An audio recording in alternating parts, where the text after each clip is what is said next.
بسم الله الرحمن الرحيم الحمد لله نحمده ونستعينه ونستغفره ونعوذ بالله من شرور أنفسنا ومن سيئات أعمالنا من يهده الله فلا مضل له ومن يضلل فلا هادي له وأشهد أن لا إله إلا الله وحده لا شريك له وأشهد أن محمدا عبده ورسوله أما بعد فإن أحسن الكلام كلام الله وخير الهدى هدى محمد صلى الله عليه وسلم وإن شر الأمور محدثاتها وكل محدثة بدعة وكل بدعة ضلالة وكل ضلالة في النار.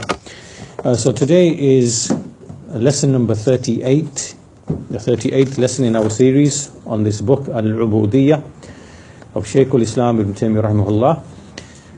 In the previous lesson, the previous two lessons, we were discussing the statement of Shaykh al-Islam Ibn Taymiyyah, وَكُلُّ مُسْتَكْبِرٍ فَهُوَ مُشْرِكٍ.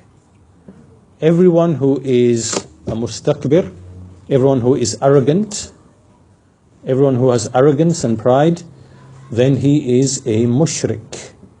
He is, an associationist or a polytheist.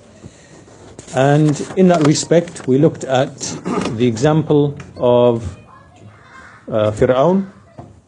We looked at the example of Fir'aun.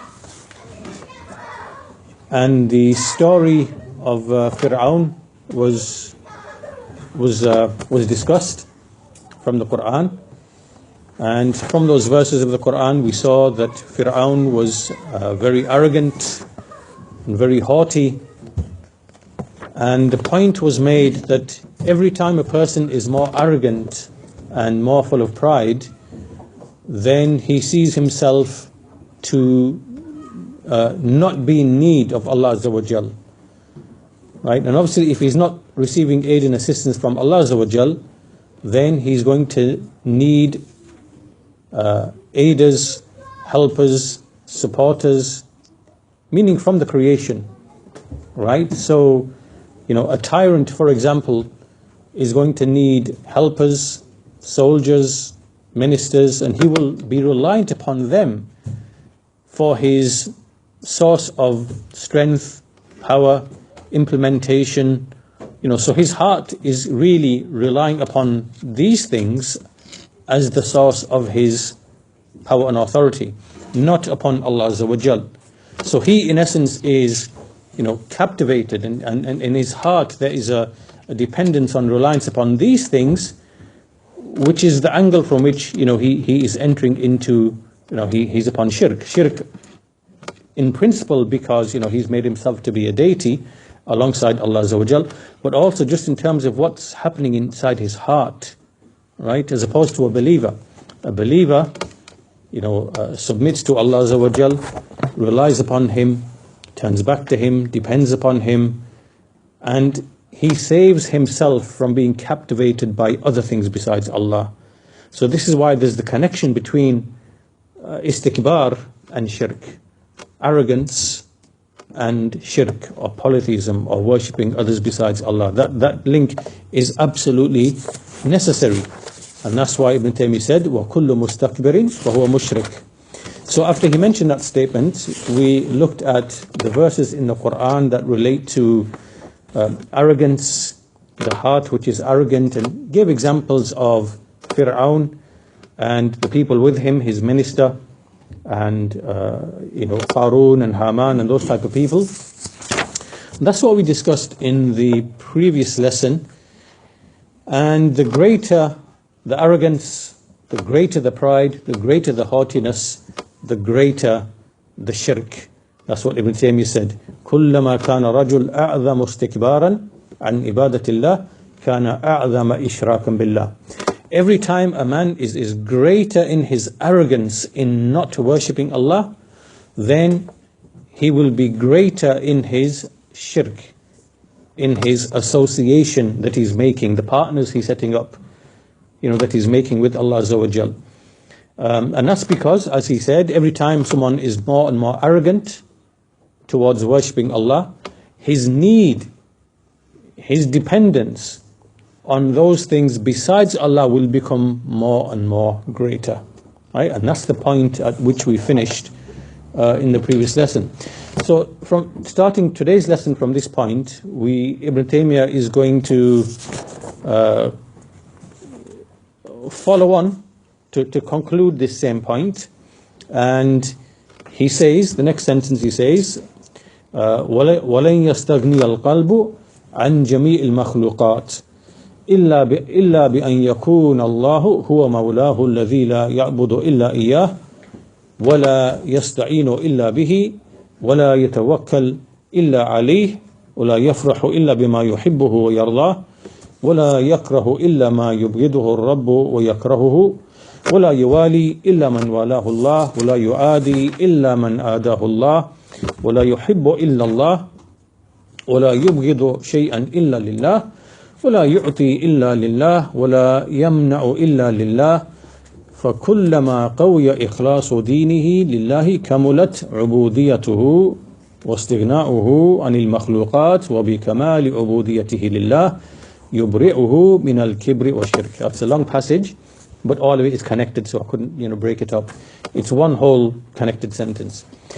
Right, so this sentence now is teaching us the lesson from the main lesson from what we've been discussing previously, right? So we've noted the connection between kibr, which is a person having pride and arrogance, and shirk, falling into shirk by necessity. So he then says, after all of that, the heart will never be able to become free of all of the creation, right? So the heart will never be able to be free of need, free of reliance, free of dependence, free of attachment, free of captivation, free of enslavement, right? From all of the creation except by what? Except by what? Then he goes on to mention all those things in which lies the freedom of the heart, right? From the rest of the creation. What are those things? He said that Allah should be its master, its Lord, the one that it does not worship except He, right? So Allah alone is its Lord and master that it worships, and that aid is not sought except by Him. You do not seek aid except by Him, and nor is reliance made except upon Him. Tawakkul is only upon Him. Nor does the heart rejoice except with what Allah loves and is pleased with, right? Because many people, their heart's rejoicement is not with what Allah loves and is pleased with, it's by other things, right? Which will make it captivated to those other things. Nor does it dislike except what is hated by the Lord and disliked by Him. Nor does it show loyalty except for the one to whom Allah gives loyalty. Nor does it show enmity except for the one to whom Allah shows enmity. Nor does it love except for the sake of Allah, loving for the sake of Allah. Nor does it hate anything except for the sake of Allah. Nor does it give except for the sake of Allah. Nor does it withhold except for the sake of Allah. Right, so you've seen all these qualities have been described here. I'll mention them again. Firstly, Allah is the one that is worshipped and who is the master. Aid is not sought except by way of Him. Reliance is not made except upon Him. It does not rejoice or be happy except by what Allah loves and is pleased with. It does not dislike except what Allah hates and dislikes. It does not show loyalty except to whom Allah shows loyalty. It does not show disloyalty or enmity except to whom Allah shows disloyalty and shows enmity. And then it loves only for the sake of Allah, hates only for the sake of Allah, gives only for the sake of Allah, and withholds for the sake of Allah. Right? 11 things mentioned here. All right. So when the heart is like this, when these are the traits and the qualities of the heart, this is what will make the heart free of need, free of attachment, right? You will not be enslaved to anything besides Allah Azza wa Jal. neither wealth, nor fame, nor authority, nor any kind of, relationships that a person might have. The heart will not be attached or enslaved to anything besides Allah Azza wa Jal. And then Ibn Taymiyyah said at the end of this, فَكُلَّمَا قَوِيَ إِخْلَاصُ دِينِهِ لِلَّهِ كَمُلَتْ عُبُودِيَّتُهُ وَاسْتِغْنَاؤُهُ عَنِ الْمَخْلُوقَاتِ. Every time the sincerity, the sincerity in religion increases, right? So every time he's greater in his sincerity in religion, then his ubudiyyah, his servitude, his enslavement to Allah will also increase.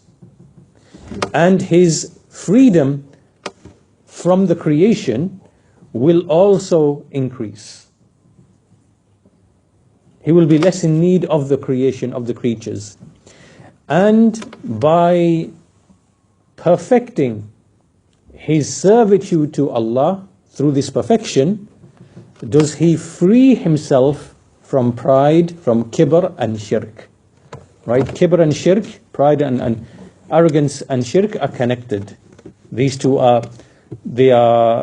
by necessity tied to each other. So how would you free yourself from both of these things? It is by what has been mentioned here, these like 11 things that were mentioned, and ikhlas. So the more you are enslaved to Allah by way of this worship, then you are truly freeing yourself from enslavement to other things. And by way of that, do you then free yourself also from pride, arrogance, and likewise shirk? Because those two things are binding, right? Those two things are binding. So Shaykh al-Fawzan, he comments upon this, and particularly the last sentence, that by the perfection of servitude to Allah, does he become free and innocent of al-kibr and al-shirk, of arrogance and the shirk. So Shaykh al-Fawzan says, when a person, he makes his worship purely and sincerely only for Allah Azza wa Jal alone, he then becomes liberated. He liberates himself from shirk. And he liberates himself from arrogance. Right? He liberates himself from arrogance. And he liberates himself from shirk. And he then becomes an abdan mukhlisan lillahi azza wa jal. He then becomes a sincere servant of Allah Azza wa Jal. And thereupon Allah shows loyalty to him and aids him and extends his support and help to him.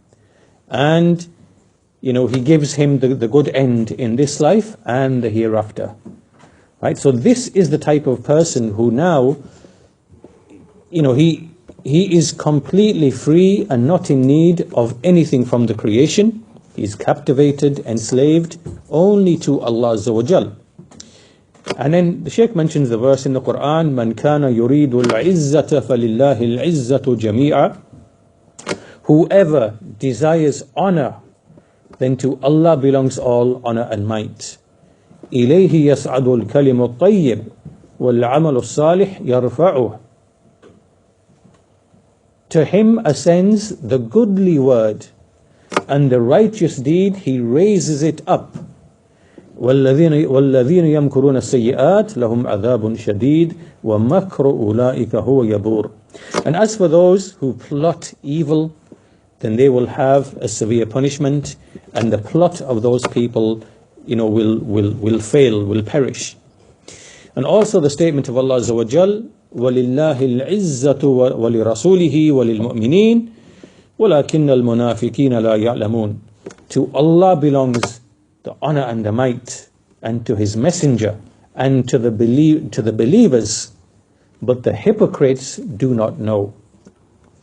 Right, so the point behind all of this then is that Ibn Taymiyyah has shown that the way a servant escapes arrogance and its necessity, which is shirk, because these two are binding to each other, arrogance and shirk and arrogance, they are tied to each other. The way a servant exonerates himself and liberates himself from falling into any of this, is by way of the things that were mentioned, which is basically, becoming enslaved to Allah, captivated by Allah, being an abd of Allah, with all of the meanings of that statement that we've been discussing in this treatise so far, right? Singling him out in worship, being loyal to him, being pleased by what pleases him, being angered by what angers him, right? Loyal to him and disloyal, loving for his sake, hating. All of those things together, they free you from enslavement to others, because they make you a perfect slave of Allah Azza wa Jal. Now, the shirk that we are speaking of, the shirk that emanates from arrogance, which comes from arrogance, which arrogance leads to, and just shirk on its own. Ibn Taymiyyah says, وَالشِّرْكُ غَالِبٌ عَلَى النَّصَارَى وَالْكِبْرُ غَالِبٌ عَلَى الْيَهُودِ. Shirk is predominant among the Christians, and al-kibr, which is arrogance, is predominant among the Yahud. Right? So even though these two things are binding, right, arrogance by necessity leads to shirk, and where there is arrogance, meaning in the underlying principle of religion, right, someone who refuses to worship Allah Azza wa Jal, right, by necessity he will be a mushrik, even if he's an atheist. Right, an atheist will by necessity be a mushrik in that respect. We discussed that in the previous lesson. So even though these two things are binding, we see that in some people, in some creeds, shirk is overwhelming. Right, is the predominant thing, and in another people, arrogance will be the predominant thing. Right, so Shaykh al-Fawzan comments upon this paragraph, upon this sentence, and so he says that these two things are binding, shirk and arrogance. However, in certain nations, one of them can actually overwhelm the other. So, first of all, shirk is something that we see is predominant amongst the Christians. Allah Azza wa Jal, He said about them, اتخذوا أحبارهم ورهبانهم أربابا من دون الله. They took their priests and their rabbis, their scholars and their worshippers basically, as lords besides Allah. وَالْمَسِيحَ ابْنَ مَرْيَمَ. And likewise, they took the Messiah, the son of Mary, as Lord besides Allah. وَمَا أُمِرُوا إِلَّا لِيَعْبُدُوا إِلَهًا وَاحِدًا. And they were not commanded except to worship one ilah. La ilaha illahu. There is none that deserves to be worshipped except He. Subhanahu amma yushrikun. Glorified be He from that which they associate with Him. So the Christians, we know that they associate partners with Allah because they took their ahbar, they are the scholars, and the ruhban, and they are the worshippers, the monks and their likes. They took them as lords besides Allah. And the Prophet ﷺ explained the nature of this, this worship, and he explained to them that they used to, their scholars, their priests, they used to make haram that which used to be halal. They used to make halal that which used to be haram. And then the people would obey them in that halal and that haram, in that alteration of the religion. They would obey them. However, legislation is only for Allah Azza wa Jal, not for others. It is Allah who makes haram and who makes halal. And they, meaning the people, the Nasara, they followed and obeyed them, in this. And this is how they became worshippers of other than Allah Azza wa Jal. And the Shaykh goes on to say that obedience to the creation in that which they make halal and that which they make haram, whilst having knowledge that they have actually made halal what Allah made haram and made haram what Allah made halal, then when they do it upon this, and accept that, then this is shirk with Allah Azza wa Jal. And that's why at the end of this verse, if you look at this verse in which Allah Azza wa Jal mentioned that they took their scholars and their worshippers, the priests and their rabbis, as lords beside Allah, and likewise they did with Masih ibn Maryam, but they were not commanded except to worship one ilah. Right at the end, Allah says, Subhanahu amma yushrikun. He said, free, glorified be He from that which they do of shirk. So clearly, that labels what they were doing of shirk, and that's why Allah said at the end of that sentence this particular statement, Subhanahu amma yushrikun. So this we find among the Nasara, and obviously the Nasara, their likeness within the Muslim nation are the Sufis, because the Sufis have followed in the path and the footstep of the mistakes that the Nasara fell into, in that they have taken their sheikhs, the sheikhs of the tariqah, the sheikhs of the Sufi order, they obey them, they direct acts of worship to them, these sheikhs legislate things for them, acts of worship and other kind of things, and often they even give like verdicts to them, permitting them things that are actually forbidden in the Sharia, and likewise they take them as intermediaries and as intercessors, and they invoke them, and so on and so forth. So these, and also from them are those who take the opinions of certain scholars as concessions in religion, right? Or they use them as a stepping stone, even if these statements are clearly in opposition to the evidence from the Quran and the Sunnah, meaning to knowingly and willingly cling to the statement of a scholar, even though you know that it opposes the text, and to prefer that over what is in the Quran and the Sunnah. All of these manifestations that are described here, these are from the people within this nation, Muslim nation, and they have followed in the footsteps, they've fallen into the same traits and qualities that the Christians fell into. And that which is the truth is that the prophets are to be obeyed, right? The prophets are obeyed absolutely, because they are simply conveying from Allah Azza wa Jal. Right? A prophet is obeyed and followed because he is a conveyor. As we see in the statement of Allah Azza wa Jal, وَمَا أَرْسَلْنَا مِن رَسُولٍ إِلَّا لِيُطَاعَ بِإِذْنِ اللَّهِ. We did not send any messenger except to be obeyed by Allah's permission. مَن يُطِعِ الرَّسُولِ فَقَدْ أَطَاعَ اللَّهِ. Whoever obeys the messenger, then he has indeed obeyed Allah. So this obedience here is unconditional to the prophets. Why? Because the prophets are the actual recipients of revelation and conveyors of revelation. So there's no condition attached, to obeying them, right? It's absolute. And they are protected from making mistakes in what they convey. Because they are protected from making mistakes in what they convey, therefore there's no condition attached to any obedience, right? This does not apply to those besides them, right? So the scholars, وَالْعُلَمَاء يُطَاعُونَ فِي مَا وَافَقَ الْأَنْبِيَاءِ وَلَا تَجُوزُ عِبَادَتُهُمْ وَإِنَّمَا الْعِبَادَةُ حَقٌّ لِلَّهِ جَلَّ وَعَلَى. As for the scholars, then they are obeyed in what agrees with the prophets. Right? So here now there is a condition attached to obedience to the scholars, likewise to the rulers, to those who are besides the prophets. Right? It is only in that which is in agreement with the prophets and does not oppose what the prophets came with.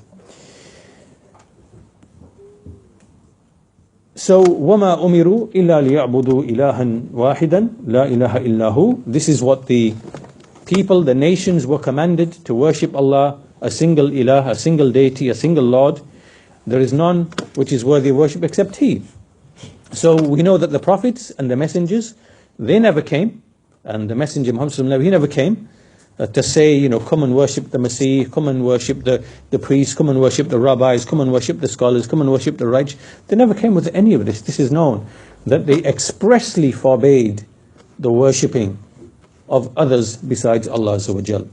Right? So this type of mistake here is overwhelming amongst the Nasara. And the mistake that the Nasara make is that they focus on love and they de-emphasize the law. Right? So there's a focus on love, on the heart, the love, and a neglect or making the law to be of no effect, right? In salvation, right? In being forgiven and getting paradise, the law is basically of no effect. And obviously we know the Christians are also upon irja, upon expelling actions from Iman. Actions are not from faith. This was the religion that Paul, he concocted for the Christians, and he opposed the actual companions of Isa alayhi salam, right? They were upon the right creed, and they held that actions are from Iman. Actions are vital to Iman. They are part and parcel of Iman. But this Paul came along and he abolished, he made righteous deeds not to be a condition. And he abolished the necessity of the law, right? Adhering to the halal, avoiding the haram, adhering to the halal, right? That doesn't really matter. It's basically you are justified by love and by accepting Jesus as your Savior and your Lord, right? And everything else was shaved off the religion, essentially. So because of that, because of the emphasis on love, then this emotion, unchecked and unbalanced by those other things, this made the Christians prone to and to move in the direction of shirk, right? So this is why they obviously they worship others besides Allah Azza wa Jal. But on the other side, you have, as Ibn Taymiyyah says, وَالْكِبْرُ غَالِبٌ عَلَى الْيَهُودِ. Kibr, now this is arrogance, is predominant over the Jews, right? And so in the Quran, Allah Azza wa Jal says, كُلَّمَا جَاءَهُمْ رَسُولٌ بما لا تحوى أنفسهم فريقا كذبوا وفريقا يقتلون. Every time a messenger came to them with what did not agree with the desires of their souls, then a party they rejected and a party they killed. So some messengers they killed, or prophets, and some they basically denied and rejected. Right, because what the Prophet and the Messenger came with wasn't in agreement with, with their desires.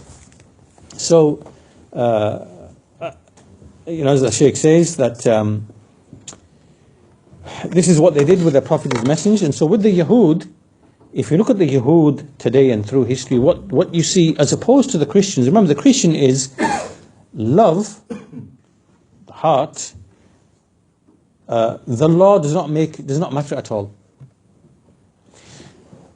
On the other side, the Yahud, it is all about the law. It's observance to the letter of the law, and what's inside doesn't really matter. It's the actual physical observance that is the crucial thing, nothing else. And everything else underneath, like there's nothing, right? So, like the purity of the heart and the health of the heart and all the sincerity and everything, none of that, it's the actual, just the mere observance. So all of the things like sincerity and, all the things in the heart, they don't really play a role anymore. Right? So this is what leads to a hardening of the heart. right? Because it's like the law stripped of the spirit behind it. And so all you're doing is just physically making observances, nothing else. There's no like love and those kind of things which are attached. So they give the law the supremacy, whereas the heart can be corrupt as anything. And that's why amongst the Yahud you see that they have like the way that they. I mean, let me give you just one quick illustration. Like, for example, some of the Yahud, like Ibn Hazm, rahimahullah, he mentions that the reason why they are allowed to cheat and lie and deceive people is because they believe that the angels only write in Hebrew. Right? So whatever their deeds are, the angels only write in Hebrew. And so therefore anything other than that language, it doesn't get recorded, and they can say or do whatever they. Do you understand? Right. So here, like, there's nothing in the heart which sees honesty and truthfulness as an actual praiseworthy trait, which gives health to the heart, if you know what I mean. Right? None of that, to them, the only thing that matters is, are you physically just observing the details of the law? Nothing else matters. That is the crucial thing. And anyone who opposes it in observance, he is a great criminal. Right? So you can see here, now this leads to a hardness of the heart. Right? And leading to things. So if someone comes along and tells you, like what Isa alayhi salam, what he did when he came, and he, corrected the things where they went wrong in the matter of the law, and, made lawful for them what they had made unlawful what they had, and, from their innovations and, traditions of the elders or whatever it might be, which was the Talmud that was developing, their opinions of the rabbis, they didn't like it. They didn't like it, and they opposed him. And so here we see that al-kibr, arrogance, is overwhelming amongst the Yahud. That doesn't mean that the Nasara don't have kibr. Yes, they do have kibr. And the Yahud don't have shirk. Yes, they have shirk. Right? They both have these things, but in one party and the other, one is predominant. It's mostly, you see shirk mostly amongst the Nasara, and amongst the Yahud you see a lot of kibr, arrogance. Then after this, Ibn Taymiyyah rahimahullah, he goes on to mention numerous verses in this respect about the Yahud and the Nasara, which highlight this. So from them is the verse that we just looked at, about taking their priests and rabbis as lords beside Allah. Likewise, Ibn Taymiyyah says, وَقَالَ فِي الْيَهُودِ, in fact, the same verse, فَكُلَّمَا جَاءَكُمْ رَسُولٌ بِمَا لَا تَحْوَى أَنفُسُكُمْ اسْتَكْبَرْتُمْ فَفَرِيقًا كَذَّبْتُمْ وَفَرِيقًا تَقْتُلُونَ. He mentioned that ayah as well. And also the statement of Allah Azza wa Jal, سَأَصْرِفُ عَنْ آيَاتِيَ الَّذِينَ يَتَكَبَّرُونَ فِي الْأَرْضِ بِغَيْرِ الْحَقِّ وَإِنْ يَرَوْا كُلَّ آيَةٍ لَا يُؤْمِنُوا بِهَا وَإِنْ يَرَوْا سَبِيلَ الرُّشْدِ لَا يَتَّخِذُوهُ سَبِيلًا وَإِنْ يَرَوْا سَبِيلَ الْغَيِّ يَتَّخِذُوهُ سَبِيلًا. I shall turn away from my signs those who are arrogant upon the earth without truth, without due right. And if they were to see every single sign, they would not believe in it. And if they were to see the path of righteousness and goodness, they would not take it as a path. And if they were shown, if they see the path of al-ghay, meaning misguidance, then they will take it as a path. So this ayah that Ibn Taymiyyah mentions, Shaykh al-Fawzan says that if these people were to see the evidence, the dalil and the burhan, they would not accept it. And the reason for that is pure arrogance. Pure arrogance. And because of that pure arrogance, Allah Azza wa Jal then takes him away from seeing his signs, right? So this is a punishment for that arrogance, and so the consequence of that is وَإِن يَرَوْا كُلَّ آيَةٍ لَا يُؤْمِنُوا بِهَا. If they were to see every sign, they would not believe in it. And if they were to see the path of goodness, they would not follow it, right? And if they were to see the path of misguidance, which their false deities and leaders came with, they would then take it as a path. And the reason for that is, what's the reason? وَسَبَبْ ذَلِكَ بِأَنَّهُمْ كَذَّبُوا بِآيَاتِنَا وَكَانُوا أَنْهَا غَافِلِينَ. This is because they rejected our signs and they were heedless of them. So here in this verse, the Shaykh says, Allah Azza wa Jal has informed us that He turns away people from His signs, those people who display arrogance, right? It is pure arrogance that makes them reject, even though they see the truth. So this is what you see with like many of the atheists of today, really, like we discussed a number of times in these lessons, that with these atheists, it's not that they, like the honest ones amongst them, it's not that they believe that they actually have any evidence to deny that this, creation is created, made, intended, designed, with a purpose, with wisdoms. It's not that they deny, it's not that they have any evidence to the contrary, right? They actually readily admit and they say, you know what, we just don't like a world in which there is a God. It doesn't make us feel comfortable. We just don't like the idea of that creeping into our lives, right? So this is just pure arrogance. It is arrogance, they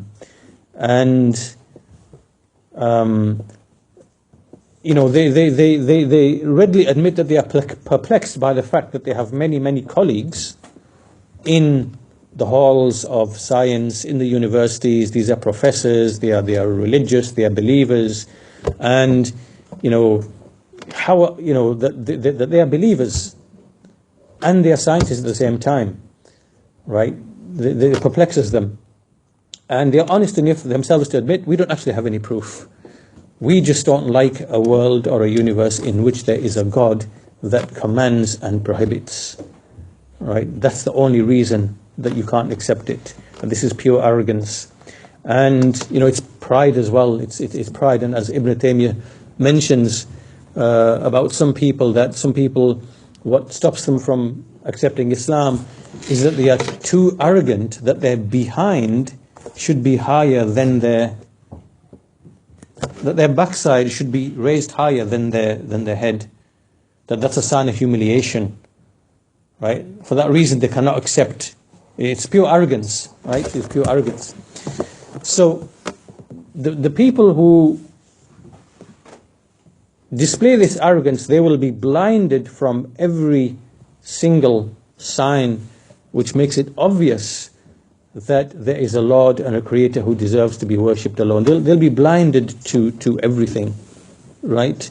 And that's what you see with the atheists. They are totally blinded from seeing all of these signs. As the Shaykh says, وَهَذَا شَأْنُ الْكُفَّارِ وَالْمَلَاحِدَةِ وَالْمُنَافِقِينَ فِي كُلِّ وَقْتٍ.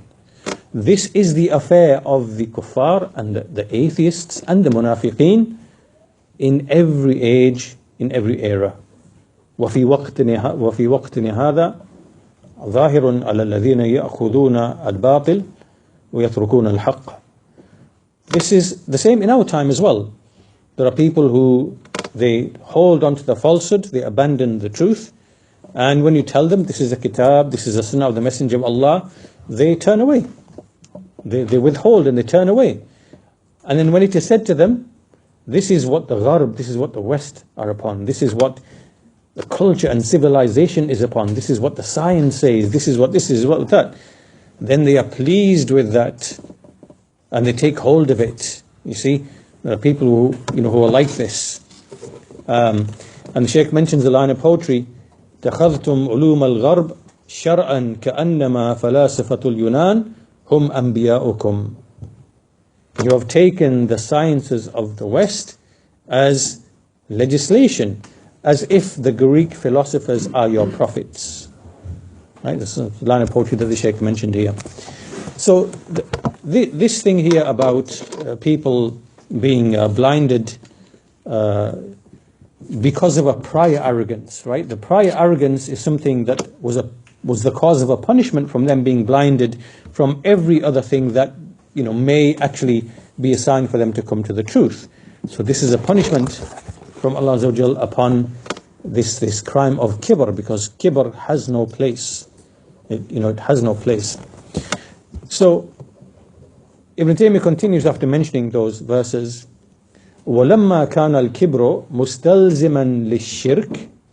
So now we're going back to that issue now about shirk, kibr, necessitating shirk. He says, وَلَمَّا كَانَ الْكِبْرُ مُسْتَلْزِمًا لِلشِّرْكِ. When kibr, when arrogance is such that it necessitates shirk, وَالشِّرْكُ ضِدُّ الْإِسْلَامِ وَهُوَ الذَّنْبُ الَّذِي لَا يَغْفِرُهُ اللَّهُ.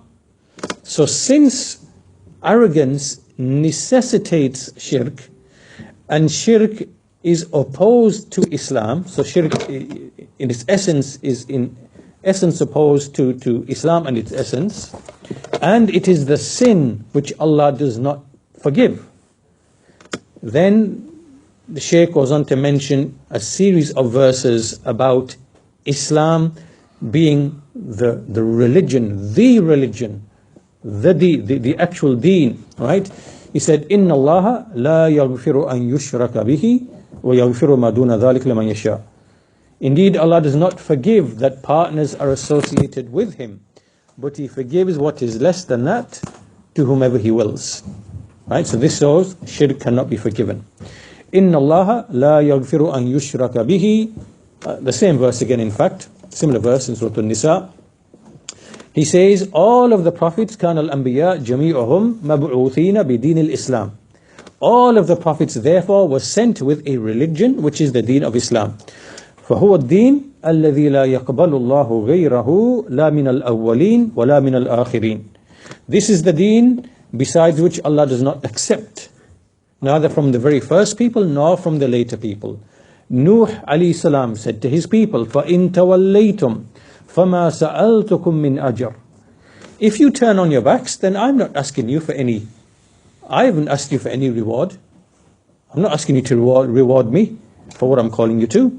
In ajriya illa ala Allah. My reward is from Allah. Wa umirtu an akuna min al muslimin. And I've been commanded to be among the Muslims, to be of the Muslims, right? So Islam. Likewise, with respect to Ibrahim alayhi salam, وَمَنْ يَرْغَبُ عَنْ مِلَّةِ إِبْرَاهِيمَ إِلَّا مَنْ سَفِهَ نَفْسَهُ. Who turns away from the religion of Ibrahim except the one who fools himself? وَلَقَدْ اسْتَفَيْنَاهُ فِي الدُّنْيَا وَإِنَّهُ فِي الْآخِرَةِ لَمِنَ الصَّالِحِينَ. إِذْ قَالَ لَهُ رَبُّهُ أَسْلِمْ قَالَ أَسْلَمْتُ لِرَبِّ الْعَالَمِينَ. When his Lord said to him, Aslim, submit. So he said, I submit to the Lord of the world. This is Islam. And likewise, فَلَا تَمُوتُنَّ إِلَّا وَأَنْتُمْ مُسْلِمُونَ, which follows on from this verse. Do not die except whilst you are Muslims. And Yusuf alayhi salam, he said, تَوَفِّنِي مُسْلِمًا وَأَلْحِقْنِي بِالصَّالِحِينَ. Take my soul whilst I am a Muslim and put me in the company of the righteous. And Musa alayhi salam, he said, Ya qawm, in kuntum amantum billahi fa'alayhi tawakkalu in kuntum muslimin. O people, if you have believed in Allah, then put your trust upon Him, if you are Muslims. And Allah Azza wa Jal also said, Inna anzalna at-tawrata fiha hudan wa nur. Indeed, we have sent down the Torah. Within it is guidance and light. يَحْكُمُ بِهَا النَّبِيُّونَ الَّذِينَ أَسْلَمُوا لِلَّذِينَ هَادُوا. Those prophets judge by it who aslamu, who submitted. Again, we see the mention of Islam. And Bilqis, what did she say? When she came to Sulaiman, رَبِّ إِنِّي ظَلَمْتُ نَفْسِي وَأَسْلَمْتُ مَعَ سُلَيْمَانَ لِلَّهِ رَبِّ الْعَالَمِينَ. O my Lord, I have wronged myself and I have submitted along with Sulaiman to Allah, the Lord of the worlds. And he also said, with respect to the Hawariyin, the helpers of Isa Islam, وَإِذْ أَوْحَيْتُ إِلَى الْحَوَارِيِّينَ أَنْ آمِنُوا بِي وَبِرَسُولِي قالوا آمنا واشهد بأننا مسلمون. When we revealed, when we inspired the helpers that you should believe in me and in my messenger, they said, we believe and bear witness that we are Muslims. He also said, Inna deen indallahi al-Islam. Indeed, the religion with Allah is Islam. And he said, وَمَنْ يَبْتَغِي غَيْرَ الْإِسْلَامِ دِينًا فَلَنْ يُقْبَلَ مِنْهُ. Whoever seeks a religion other than Islam, it will never be accepted from him. And he also said, أَفَغَيْرَ دِينِ اللَّهِ أَفَغَيْرَ دِينِ اللَّهِ يَبْغُونَ وَلَهُ أَسْلَمَ مَنْ فِي السَّمَاوَاتِ وَالْأَرْضِ طَوْءًا وَكَرْهًا. Do they seek other than the deen of Allah, whilst submitting to Him in the heavens and the earth is everything, whether voluntary or involuntarily. Right. So in all of these verses, what have we seen? You can now see that Islam and al-istislamu lillah, which is what we discussed earlier, which is the inward acceptance of the heart, this is the foundation of true religion. This is what true religion is founded upon. It is al-istislamu lillah. It is inward acknowledgement, inward acceptance, inward submission to Allah Azza wa Jal. After which there must be obviously outward compliance, right? And then loyalty and disloyalty on the basis of that. So when this is the case, you can see how arrogance is the complete opposite. And this is the point that is being illustrated here, right? That Islam, submission to Allah, is the foundation of the religion of all of the prophets. And it completely contradicts and opposes arrogance. Arrogance opposes and contradicts the very essence and foundation of Islam. And arrogance is something that necessitates and is tied to shirk, as we mentioned earlier. So, as for this verse, where everything is submitting to Allah in the heavens and the earth, whether taw'an wa qarhan, whether voluntarily or involuntarily, right? So Ibn Taymiyyah says, فَذَكَرَ إِسْلَامَ الْكَائِنَاتِ طَوْعًا وَقَرْحًا لأن المخلوقات جميعها متعبدة له التعبد العام سواء أقر المقر بذلك أو أنكره وهم مدينون مدبرون فهم مسلمون له طوعا وكرها ليس لأحد من المخلوقات خروج عما شاء وقدره وقضاه ولا حول ولا قوة إلا بالله وهو رب العالمين, to the end of the passage. So what he's saying here now then is in relation to this verse, it goes back to what we mentioned in the earlier lessons, that the whole of the creation is in actual submission to Allah, whether they like it or whether they don't. Right? So this now brings us to the issue of there is a universal uboodiyyah, there's a universal enslavement, and then there is a specific enslavement. Right? The universal enslavement is something that every creature, every being, every creation cannot escape. Right? The sun has its course, it cannot escape its course. There are laws in Allah's creation. There are ways, there are means, there are causes, there are effects. All of these have been determined by Allah Azza wa Jal. No one can escape them. Right? An atheist will die if he does not eat. He can't escape that. If he tries to fly by jumping off a building, he will die. Right? These laws apply to everybody, and it applies to a Muslim as well. Just because you're a Muslim does not mean you can jump off a building and survive. You will die. And if you eat poison, likewise you will die. These are universal laws in the physical world that are universal and apply to everybody. No one can escape that whatsoever. So from this angle, everyone is a servant of Allah. Right? An atheist is a servant of Allah. Right? Everything, all of the causes, means, ways, effects through which he subsists, through which he exists, through which he remains, All of that is from the creation of Allah. Right? He cannot escape that. Even whilst he is a disbeliever, he is still a servant of Allah Azza wa Jal in this universal sense. Right? So this is the Uboodiyyah, which is Ama, because he's been subjugated, he's been subjected, he's been, these things have been applied to him, whether he admits it or not. Whether he admits it or not. Right?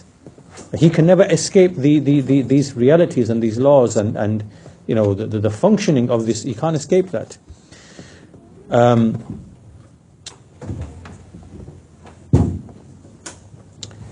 So, as Ibn Taymiyyah says, all of this is because Allah Azza wa Jal is the Lord of the worlds. He is their Lord, He's their Master, He turns them and directs them however He wills. He's the Creator, all of them, their Maker, their Fashna, وبارئهم ومصورهم وكل ما سواه فهو مربوب مصنوع مفتور فقير محتاج معبد مقهور. Everything besides Allah is marboob. It is made. It is masnu'. It is created, manufactured. Maftur. It has been given like a particular mold. It is faqir. It's poor and needy. Muhtaj, mu'abbad. Subjected, maqhur, dominated, right? Subjugated. Whereas Allah, He is Al-Wahid, Al-Qahhar, Al-Khaliq, Al-Bari, Al-Musawwir. He is the one who is the creator, the compeller, the one, the maker, the fashioner, right? He has all of these qualities.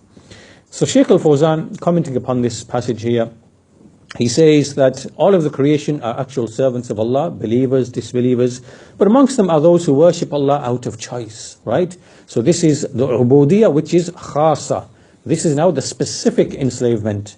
This is the specific Uboodiyyah, wherein you choose to worship Allah and to single Him out, and